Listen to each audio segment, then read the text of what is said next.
ദൈവനാമത്തിന് മഹത്വം ഉണ്ടാകട്ടെ. നമ്മൾ ജീവിക്കേണ്ടത് മനുഷ്യരെ പ്രീതിപ്പെടുത്തിക്കൊണ്ടാണോ അതോ ദൈവത്തെ പ്രീതിപ്പെടുത്തിക്കൊണ്ടാണോ എന്ന് ചിന്തിക്കണം.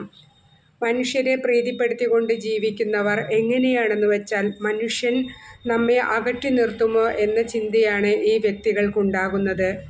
ദൈവഹിതം എന്താണെന്ന് തിരിച്ചറിഞ്ഞിട്ടും മനുഷ്യർ എന്തു വിചാരിക്കുമെന്ന ഭയത്തോടെ അവസാനം വരെ ജീവിക്കും. മനുഷ്യരെ തൃപ്തിപ്പെടുത്താൻ വേണ്ടി മാത്രം ജീവിക്കും. ഇത് വളരെ തെറ്റായൊരു പ്രവണതയാണ്. ഇന്നത്തെ തലമുറ ദൈവത്തിനല്ല പ്രാധാന്യം കൊടുക്കുന്നത്, മനുഷ്യർക്കും ലോകമോഹ സുഖത്തിനുമാണ്. പ്രിയമുള്ളവരെ, നിങ്ങൾ ദൈവത്തെ പ്രീതിപ്പെടുത്തി ജീവിച്ചാൽ തന്നെ മതി. മനുഷ്യരെ ഭയക്കേണ്ട ആവശ്യമില്ല. നമ്മൾ ദൈവത്തിൻ്റെ കൺട്രോളിലാണ് ജീവിക്കുന്നതെങ്കിൽ ആരെയും ഭയപ്പെടേണ്ട കാര്യമില്ല. നമ്മുടെ മക്കളിൽ ദൈവാശ്രയത്വ ബോധം വളർത്തിയെടുക്കണം. മനുഷ്യരിൽ ആശ്രയിക്കാൻ അവരെ സമ്മതിക്കരുത്. സ്വാതന്ത്ര്യമുള്ള ജീവിതമാണ് ദൈവം നമുക്ക് തന്നിരിക്കുന്നത്. ഇപ്പോൾ ഉദാഹരണത്തിന് 100 പേർ ഒരുമിച്ച് ജോലി ചെയ്യുന്ന ഒരു സ്ഥാപനത്തിൽ 99 പേരും കൈക്കൂലി വാങ്ങുന്നവരായിരിക്കാം. പക്ഷേ ദൈവപൈതലായ ഞാൻ കൈക്കൂലി വാങ്ങില്ല എന്ന് നമ്മൾ തന്നെ തീരുമാനിക്കണം. 99 പേരും വാങ്ങുന്നുണ്ട്, ഞാൻ വാങ്ങിയില്ലെങ്കിൽ അവർ എന്തു വിചാരിക്കും, എന്നെ ഒറ്റപ്പെടുത്തുമോ എന്നുള്ള ഭയം, അത് വേണ്ട. പ്രിയമുള്ളവരെ, ദൈവം നമ്മെ ഒറ്റപ്പെടുത്തില്ല. ദൈവം നമ്മോട് കൂടെയുണ്ടാകും. ഏത് സാഹചര്യത്തിലാണെങ്കിലും ഞാൻ പാപം ചെയ്യില്ല എന്ന് ഒരു യേശുവിശ്വാസി തീരുമാനിക്കണം. ബാക്കി കാര്യം ദൈവം നോക്കിക്കൊള്ളും. ചില കാര്യങ്ങളിൽ അഡ്ജസ്റ്റ് ചെയ്താലേ എനിക്ക് പ്രൊമോഷൻ കിട്ടുകയുള്ളൂ. ആ പ്രൊമോഷൻ വേണ്ടാന്ന് വയ്ക്കണം. തക്ക സമയത്ത് ദൈവം നിനക്ക് വേണ്ടത് തരും. മനുഷ്യരെ തൃപ്തിപ്പെടുത്തിയാൽ അവൻ നമുക്ക് വേണ്ടി ചെയ്യുന്ന കാര്യങ്ങൾക്ക് പരിമിതിയുണ്ട്.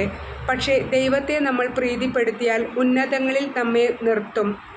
ചില വ്യക്തികളൊക്കെ മനുഷ്യർ ഞങ്ങളെ ഒതുക്കി വയ്ക്കുമോ എന്നുള്ള ഭയം മൂലം മരണം വരെ മറ്റുള്ളവരെ പ്രീതിപ്പെടുത്തിക്കൊണ്ട് ജീവിക്കും. നമ്മുടെ ഭാവിയെക്കുറിച്ചുള്ള ഭയം ആളുകളുടെ മനസ്സിൽ നിറഞ്ഞു നിൽക്കുകയാണ്. ദൈവത്തിന് വേണ്ടി പലതും വേണ്ടാന്ന് വച്ചാൽ എൻ്റെ ഭാവി എന്താകും? പ്രിയമുള്ളവരെ, മോശയെ നയിച്ച അതേ ദൈവം തന്നെയാണ് നമ്മെയും മുന്നോട്ട് കൊണ്ടുപോകുന്നത്. നമ്മുടെ വീട്ടിൽ 5 പേർ ഉണ്ടെന്ന് വിചാരിക്കുക. ആ 5 പേർക്കും അവരുടേതായ ഒരു ഫ്യൂച്ചർ കർത്താവിൻ്റെ കയ്യിലുണ്ട്. നമ്മൾ അവിടുത്തെ മുമ്പിൽ തല വണങ്ങി വിശ്വാസത്തോടെ നിന്നാൽ മാത്രം മതി. ബാക്കിയെല്ലാം കർത്താവ് നോക്കിക്കൊള്ളും. നമുക്കൊരാൾ ജോലി തരുവാണെന്ന് വിചാരിക്കുക. ആ വ്യക്തിയെയാണ് പിന്നെ നമ്മൾ ദൈവമായി കരുതുന്നത്. അതിൻ്റെ പിന്നിലെ ദൈവകരം എന്ന് നീ മനസ്സിലാക്കാൻ ശ്രമിക്കുന്നുവോ അന്ന് നീ രക്ഷ പ്രാപിക്കും. ദൈവത്തിന് കൊടുക്കേണ്ട മഹത്വം മറ്റൊരാൾക്കും നൽകരുത്. ജോലി തരാൻ ഒരാൾക്ക് മനസ്സ് വരണമെങ്കിൽ അവിടെ ദൈവം ആ വ്യക്തിക്ക് തോന്നിപ്പിച്ചതുകൊണ്ടാണ്. അത് ഓരോ മനുഷ്യനും മറക്കരുത്. ചില വ്യക്തികൾ മനുഷ്യർ പറയുന്നത് അതേപടി വിശ്വസിക്കും. അത് ഒരിക്കലും ചെയ്യാൻ പാടില്ല. പ്രിയമുള്ളവരെ, അത് വളരെ തെറ്റായ ഒരു കാര്യമാണ്.